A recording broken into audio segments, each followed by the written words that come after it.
ዛሬ የምንገመግመው የስድስት ወር የስራ አፈጻጸማችን በየጊዜው እያደገ የመጣውን የላቀ ውጤት የምናይበት ነው። በሁሉም ዘርፍ ያቀርናቸው እቅዶቻችንን በአማካይ 95 እጅ በላይ መፈጸም ችለናል። ለዚህ ለላቀ ውጤት መላውን በየደረጃው ያለውን አመራር ከልቤ ማመስገን እወዳለሁ።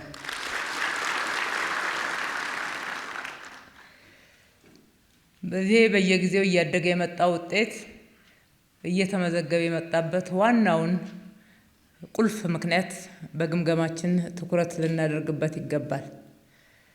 በተለይም አመራራችን በየደረጃው በተናበበ በተቀናጀ በአንድነት መንፈስ ስራው ላይ ትኩረት አድርጎ የሰራበት ሲሰራም 24/7 የስራ መርሃ ግብር አውጥተን ሁሉም አመራር በዚህ የስራ መርሃ ግብር ውስጥ የራሱን አስተዋጽኦ ማድረግ እንዲችል ትኩረት አድርጎ ስራው ላይ ውጤታማ መሆን እንዲችል ያደረግነው ርብርብ ያመጣው ነው።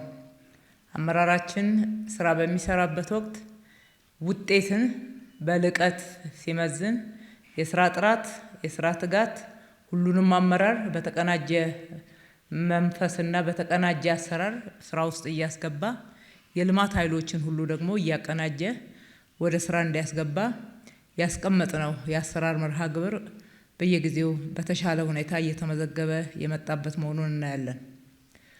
በእርግጥ ውጤቱ የአመራሮቻችን ብቻ አይደለም።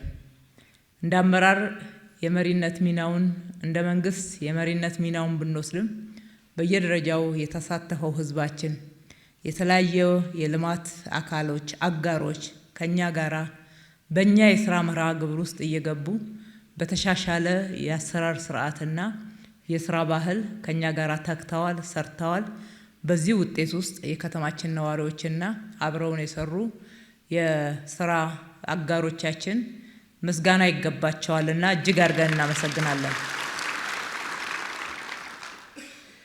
ሁል ጊዜ እንደምንለው ውጤቶቻችንን ስንገመግም ባገኘነው ውጤት ሳንረካ ባገኘነው ውጤት ሳንዘናጋ የበለጠ ውጤት ለማስመዝገብ ከጥንካሬዎቻችን እንማራለን። የላቀ ውጤት ባስመዘገብንባቸው ዘርፎች እና ባቀርናቸውና ውጤት ባስመዘገብናቸው ግቦች እንዴት ስለሰራን ነው የሚለውን የግምገማችን ማዕከል እናድርገው። ሰራን፣ ውጤት አመጣን ብቻውን በቂ አይደለም። እንዴት ይሄ ውጤት ሊመዘገብ ቻለ? ምንድነው የምንማረው ከጥንካሬያችን? እንዴት አድርገን እናስፋው? ከዚህ የተሻለስ ልናስመዘግብ አንችልም ነበር ወይ ብለን ግምገማችን ላይ ትልቅ ትኩረት አድርገን እንድንሰራ ያስፈልጋል። ሁልጊዜ የተሻለ ለመስራት የላቀ ውጤት ደግሞ ከዚህ በላይ ለማስመዝገብ መትጋታችን ከህዝባችን ፍላጎት ጋራ የተጣጣመ የተቀራረበ ውጤት እንድናስመዘግብ ጉልበት ይሆነናል። እንዲሁም ከጥንካሬያችን ብቻ ሳይሆን ደግሞ ውጤት ብቻ ሳይሆን ድክመቶችም ነበሩ። አንደኛ ይሄ ከ4.5 ያላነሰ ያልተፈጸመ የተንጠባጠበ ስራ አለ ካቀርነው እቅድ ውስጥ። ለምን 100% መፈጸም አንችልም ነበር ወይ?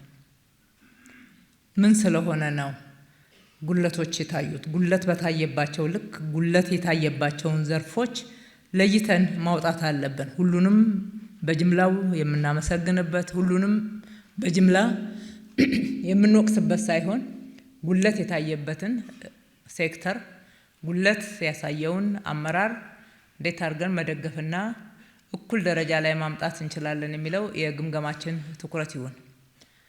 በሌላ በኩል በአመራር በሴክተር በክፍለ ከተሞች በወረዳዎች መካከል ወደ እኩል ደረጃ የመፈጸም እኩል ደረጃ ለመምጣት ተመሳሳይ ትጋት ያለመታየት ይስተዋላል። ይህንንም እየጠበበ የመጣ አፈጻጸም ልዩነት የተስተዋለ ቢሆንም በተሻለ ሁኔታ ማቀራረብ እንችላለን። ስለዚህ አንደኛ የወጣ ገባነት ለምንድን ነው የሚታየው?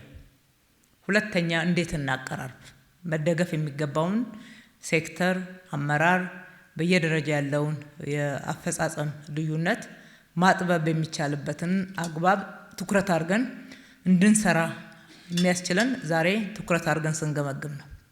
ስለዚህ በግምገማችን ተጨባጭ የሆነ ለሚቀጥለው አፈጻጸማችን አስተዋጽኦ ሊያደርግ የሚችል አንጥረን ማውጣት ይገባናል።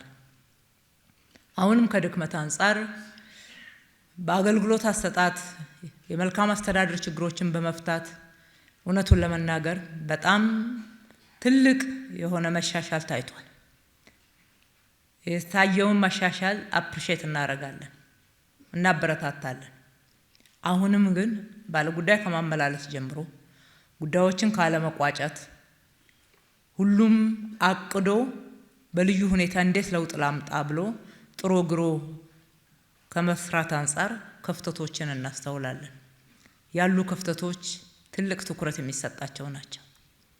አጥበን የምንመለከተው ሳይሆን እንዴት አድርገን ከዚህ ውስጥ እናውጣ ብለን ትልቅ ትኩረት ሁልጊዜ ድክመቶቻችንን በደንብ ከገመገምንና ትክክለኛ ቦታውን ካመላከተንና ምክንያቱን ካመላከተን በተሻለ ሁኔታ ያንን ለመዝጋት እንተጋለን። ተግተንም ደግሞ ውጤት ስናስመዘግብበት አይተናልና አመራሮቻችን ዝም ብሎ እርስ በርስ ተሸፋፍኖ ማለፍ አይጠቅም።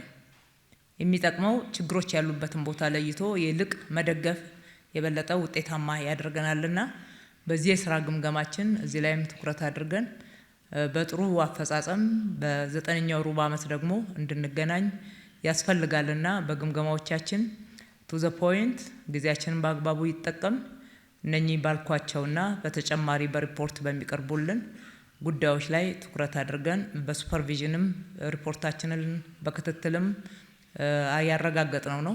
ድክመቶቹም በዛው ልክ ተለይተው ማሳያዎቹ በሪፖርት ውስጥ ይቀርቡልናል። ስለዚህ እነሱ ላይ ብቻ ሳንመረኮዝ ወይም ደግሞ ሳናተኩር ሰፋ አድርገን በየአፈጻጸማችን የምናውቀውን መነሻ አድርገን ተጨባጭ የሆነ ግንባታን መሰረት ያደረገ ለተሻለ አፈጻጸም ለማነሳሳት በሚያግዝ መልኩ ግምገማችንን እናስኪድላለሁኝ። ፈጣሪ ኢትዮጵያና ሕዝቦቿን ይባርክ። መልካም ጊዜ። አመሰግናለሁ።